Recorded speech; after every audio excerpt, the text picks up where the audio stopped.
j'espère que vous allez bien. On se retrouve pour une nouvelle vidéo pour parler un petit peu de santé mentale dans sa généralité et un petit peu mes tips les plus importants pour prendre soin de sa santé mentale. Si vous suivez un petit peu toutes mes vidéos depuis le mois de janvier, en fait depuis le début de cette nouvelle année 2024, vous savez que je fais une grande série de vidéos qui a pour but de durer à peu près toute l'année, qui s'appelle Glow Up Chronicles. Le but de ces vidéos, c'est de glow up tous ensemble, que ce soit sur le plan physique, mental, sur ses habitudes, financiers, sur ses objectifs, etc. Enfin bref, en gros du gros, de se réinventer pour cette année 2024. Je ne dis pas qu'il faut devenir une totale nouvelle personne dès le mois de janvier. D'ailleurs, si vous avez suivi toutes les vidéos, vous savez que ce n'est absolument pas le cas pour moi.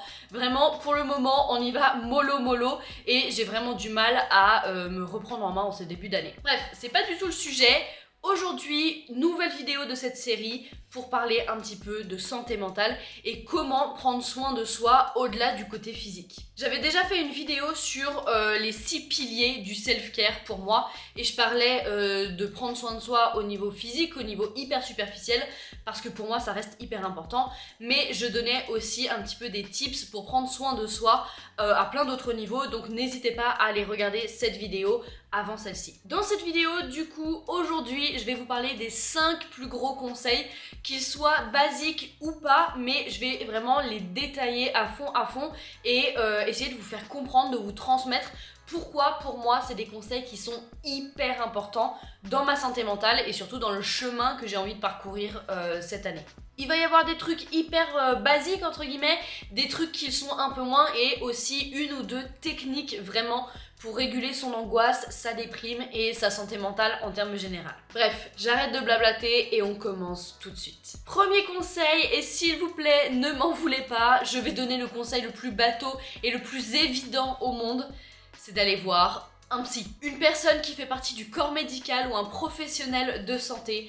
Vraiment, faites-vous accompagner et je sais vraiment pertinemment et de sources sûres qui sont les miennes que c'est l'étape la plus compliquée. Vraiment, prendre la décision d'aller voir quelqu'un et de parler de ses soucis, de parler de ce qui cloche un petit peu dans notre santé mentale, c'est une étape qui est hyper difficile, mais c'est la seule solution pour prendre un minimum de recul sur la situation en termes généraux, parce que quand on est dans des périodes de déprime, de dépression même, d'angoisse ou avec une santé mentale un petit peu bancale, il faut prendre du recul, il faut en parler à quelqu'un qui aura un avis extérieur et qui saura malgré tout bien mieux que nous en fait comment régler ça. Que ce soit par des voies médicamenteuses, ce que je vous souhaite pas du tout, mais des fois c'est nécessaire, ou par voie avec une thérapie ou des petits conseils à droite à gauche et des choses à régler. Vous le verrez dans cette vidéo, je vais pas du tout parler de la santé physique parce que c'est vrai que des fois on peut avoir une santé mentale un petit peu bancale à cause de problèmes tout à fait chimiques. Je pense notamment à tout ce qui est problème de thyroïde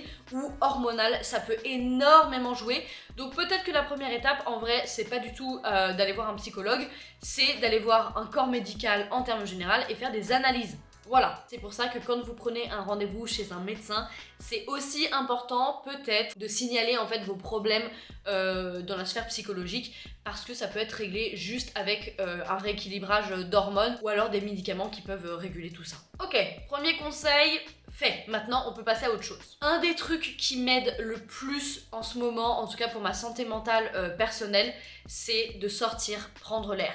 Que ce soit pour aller faire du sport, pour aller courir comme je le fais tous les week-ends, ou juste aller me balader, aller au boulot à pied, etc. Je sais que c'est pas facile pour tout le monde et que c'est pas forcément possible pour tout le monde, mais vraiment c'est un truc qui est hyper important. Au-delà du côté se reconnecter à la nature, etc. Vraiment bouger, être au soleil, ça va vraiment réguler tout votre système hormonal et tout votre système nerveux, genre vraiment purement physiquement. Alors bien sûr, être dans la nature, bouger, être au soleil, etc. ça fait vraiment du bien psychologiquement parce que ça nous change les idées, ça nous permet de voir les choses sous un autre angle et de réfléchir différemment. Mais vraiment, rien que physiquement, ça permet de réguler notre système nerveux et notre système physique et hormonal en fait. Donc s'il vous plaît, allez prendre l'air, que ce soit juste 10 minutes avant de rentrer chez vous, faites le tour de votre boulot, je ne sais pas, ça dépend en fait vraiment où est-ce que vous habitez, où est-ce que vous travaillez. Vraiment, chaque situation est hyper différente. Si vous arrivez à prendre 1 ou 2 heures pour aller vous balader en pleine nature, c'est vraiment le summum de ce qu'il faut faire. Mais si vous n'avez pas le temps, moi je sais que j'ai un peu du mal. J'ai l'immense chance de pouvoir aller au travail à pied, donc c'est ce que je fais le matin, le soir. Ça me permet de prendre l'air, de marcher, de me dégourdir les jambes un petit peu et de me poser. Vraiment, essayez d'adapter ça à votre situation. Je sais que c'est vraiment pas facile pour tout le monde. Ok, un truc qui va sûrement fâcher et qui, moi, j'ai vraiment du mal et ça me fâche beaucoup, mais c'est d'avoir un temps d'écran largement diminué. Je suis repassée dans le dark side des réseaux sociaux, malheureusement, et vraiment contre ma volonté, mais je suis redevenue accro à TikTok, Instagram et surtout en fait au scroll infini. C'est pas tellement les contenus qui me rendent accro, c'est le fait d'avoir une infinité de contenus comme ça. Ça ne s'arrête jamais. Et en fait, mon cerveau est complètement shooté à la dopamine et je n'arrive plus à m'en sortir.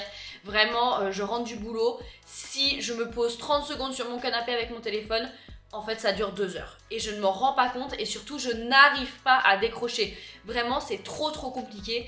Limite, j'ai envie de pleurer quand je pense à poser mon téléphone.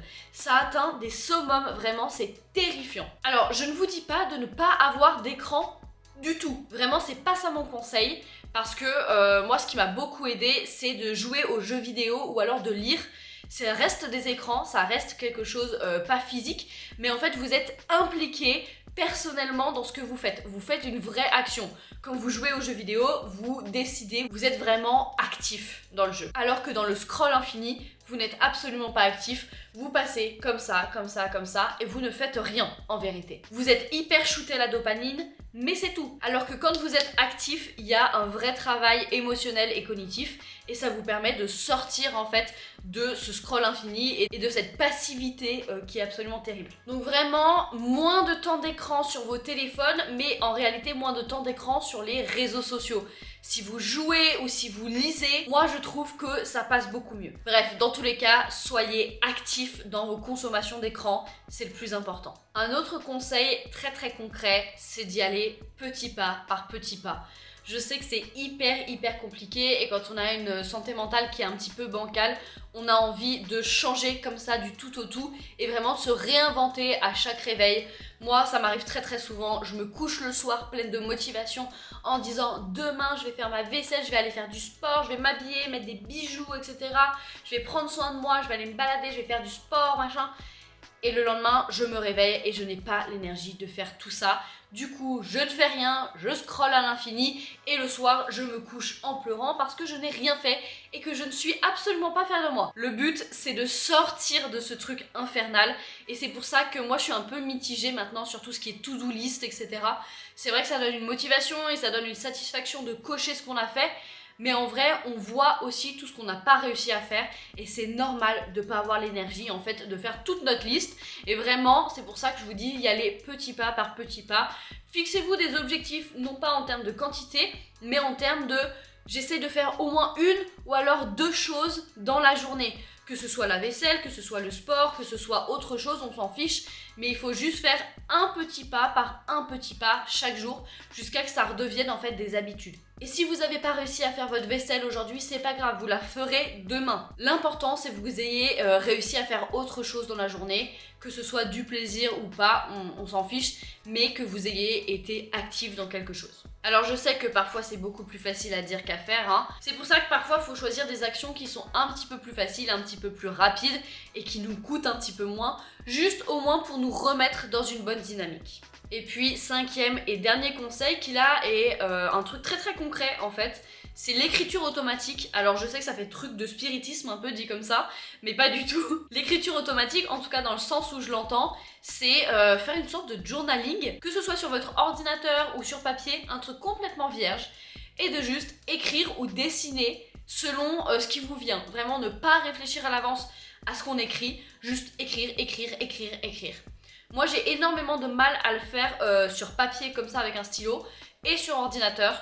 Donc qu'est-ce que je fais? Je fais un format podcast. Soit je m'enregistre, soit je dicte en fait, soit sur mon téléphone, soit sur mon ordinateur.